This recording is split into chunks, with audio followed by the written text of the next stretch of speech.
Hello, in this video I want to show you how to access a dustbin on a Shark RV2001.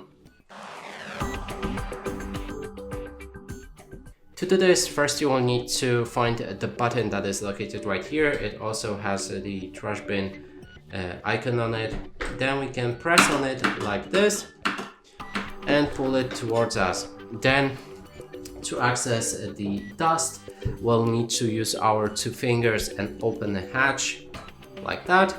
And inside you should find all of the dust. There's also a filter that is located right here, but to remove it, we'll need to look right there, and then again use our two fingers to remove the filter.